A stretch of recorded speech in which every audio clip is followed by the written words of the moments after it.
আজকের ক্লাসে আমরা দেখব অ্যাডোবি ইলাস্ট্রেটরে টুলবার সেকশন থেকে লাইন টুল ও লাইন টুলের ভিতরে থাকা বাকি সমস্ত টুলসগুলির কাজ। সমস্ত টুলসগুলিকে আমরা যদি টুলবার সেকশন থেকে বাইরে নিয়ে আসতে চাই তাহলে আমরা এখানে অ্যারো বোতামে ক্লিক করব, তাহলে সমস্ত টুলসগুলি আমাদের বাইরে চলে আসবে। প্রথমে দেখব লাইন টুলের কাজ কি। লাইন টুলের কাজ হলো আমরা যদি আমাদের আর্টবোর্ডের মধ্যে কোনো হরিজেন্টালি বা ভার্টিক্যালি লাইন ড্র করতে চাই সেক্ষেত্রে লাইন টুল ব্যবহার করব।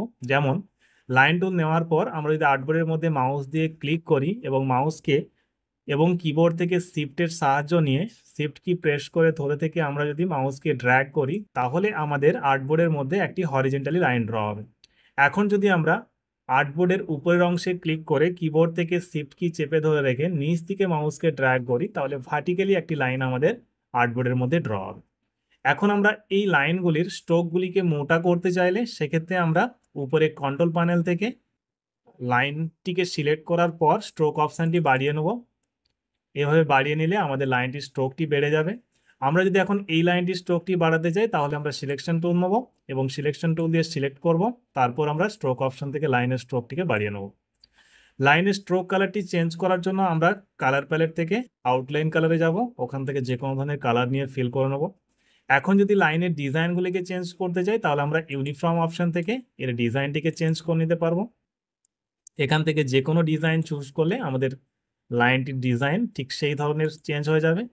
এভাবে চাইলে যে কোনো ডিজাইন আমরা চুজ করতে পারি।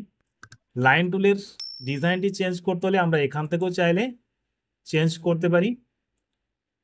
সিম্পল লাইন বা কোনো একটি ডিজাইন লাইন নিতে গেলে আমরা এখান থেকে ব্যবহার করব এবং স্ট্রোক লাইনটি আবারও আমরা মোটা বা সরু করার জন্য এখান থেকে বাড়িয়ে নেব বা কমিয়ে নেব। এখন আমরা অপাসিটি অপশান থেকে লাইন টুলের অপাসিটির দিকে কমিয়ে নিতে পারবো বা বাড়িয়ে নিতে পারবো। ঠিক একই রকমভাবে ভার্টিক্যাল লাইনটিকেও যদি আমরা কালারফুল করতে চাই সেক্ষেত্রে সিলেক্ট করার পর আমরা স্ট্রোক কালারে চলে যাব। আউটলাইন কালারে যাওয়ার পর আমরা যে কোনো ধরনের কালার নিতে পারবো। স্ট্রোক লাইনটি আরও মোটা করার জন্য আমরা এখান থেকে স্ট্রোকটি বাড়িয়ে নেব এবং ইউনিফর্ম অপশান থেকে আমরা যে কোনো ধরনের স্টাইল ব্যবহার করতে পারি।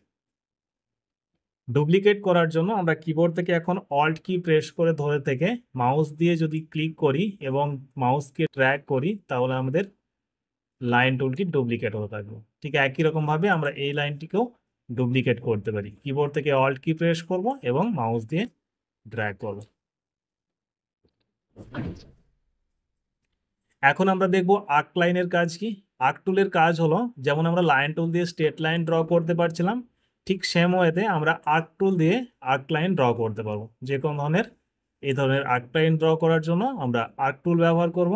এখন যদি আমরা এই অংশটির কালার চেঞ্জ করতে চাই তাহলে আউটলাইন কালারে চলে যাব, ওখান থেকে কালার চেঞ্জ করতে পারবো, স্ট্রোক লাইন সরু অথবা মোটা করতে পারবো এবং ইউনিফর্ম অপশান থেকে একটি ডিজাইন আমরা সিলেকশন করে নিতে পারবো। সেম ওয়েতে আমরা যদি অপাসিটি চেঞ্জ করতে চাই, অপাসিটিকে কমাতে চাই তাহলে কমাতে পারবো, আবার যদি অপাসিটি বাড়িয়ে নিতে চাই সেক্ষেত্রে আমরা এখান থেকে অপাসিটি 100% করতে পারবো। আমরা যদি এখন স্পাইরাল টুলের কাজ দেখি, স্পাইরাল টুলের কাজ হলো ঠিক এই ধরনের একটি স্পাইরাল শেপ আঁকার জন্য ব্যবহার করা হয়। আমরা যদি এখান থেকে রেক্টেঙ্গুলার গ্রিড টুল ব্যবহার করি, এই টুলটি দিয়ে আমরা রেক্টেঙ্গুলার একটি গ্রিড ডিজাইন তৈরি করতে পারবো। এবং এখন যদি আমরা পোলার গ্রিড টুল ব্যবহার করি তাহলে আমরা পোলার ডিজাইন একটি আর্টবোর্ডের মধ্যে ড্র করতে পারবো। আমরা যদি এখন কোনো একটি লাইনের কালার চেঞ্জ করতে চাই সেক্ষেত্রে টুলবার সেকশন থেকে সিলেকশন টুল ব্যবহার করব। আউটলাইনে যাওয়ার পর যে টুলটি আমাদের সিলেকশন থাকবে তার কালারটি আমরা চেঞ্জ করতে পারবো। আমরা যদি পাথের সাইজকে মোটা বা সরু করতে চাই, স্ট্রোকটি মোটা করতে চাই সেক্ষেত্রে আমরা এখান থেকে স্ট্রোক মোটা করতে পারবো এবং কালার চেঞ্জ করার জন্য আউটলাইনে গিয়ে আমরা যে কোনো ধরনের একটি কালার ফিল করতে পারবো।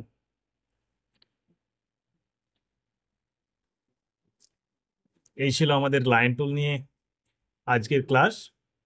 দেখা হচ্ছে পরবর্তী ভিডিওতে।